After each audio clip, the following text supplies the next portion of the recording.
Hi, engaged community. Hope everyone is well today.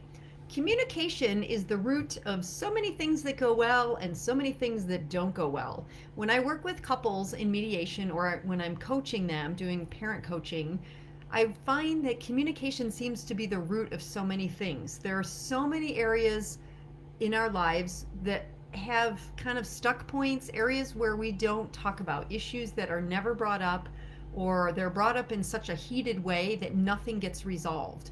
So, learning better communication is a big piece of what I do when I'm coaching people that have their orders in place and they're having a difficult time following them. Most of the time, it's looking at what is communication that's happening well and what is communication that's not happening well. And if we can identify some areas where it's going okay, that's good. That's really helpful. And we build on that.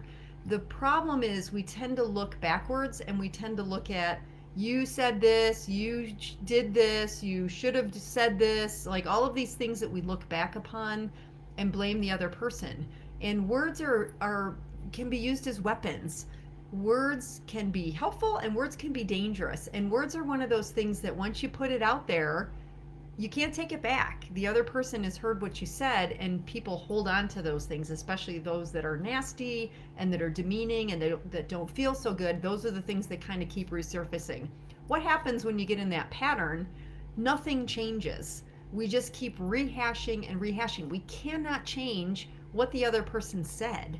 And so we have to figure out ways to move forward. That is done. Let it go. Forgive the person for saying that.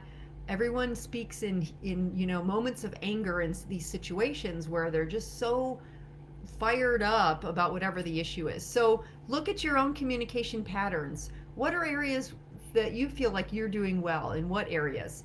And if there's some good ones, great. Let's build upon those and use those moving forward. Areas that aren't going so well, that's where we need to polish those up. Again, the words that we use, are we using you do this, you said this, are you using that a lot, or are you saying I felt this way because of something that you said? So really take a hard look. Realize you're not going to change how the other parent reacts, behaves, feels. That's not up to you to change them. All you can do is look at your own reactions. So you can change your own communication patterns and your own listening to make things go smoother with the other parent. You do what you feel is the better way for you to handle yourself. So again, look at your communication patterns. What are some things that you're doing that may be contributing to this ongoing conflict? How can you change how you're communicating with the other parent? Could you be communicating a little less? Maybe there's too much back and forth and that's keeping things going. So it's how much are we communicating, words that we're saying, tone of voice, how we portray what we want to say, and are we listening to the other person? All of those things play in. So take a good hard look at your communication style. Are there areas where you could make improvements to help the relationship go a little bit smoother moving forward? Go out and have a great day, and I'll see you again.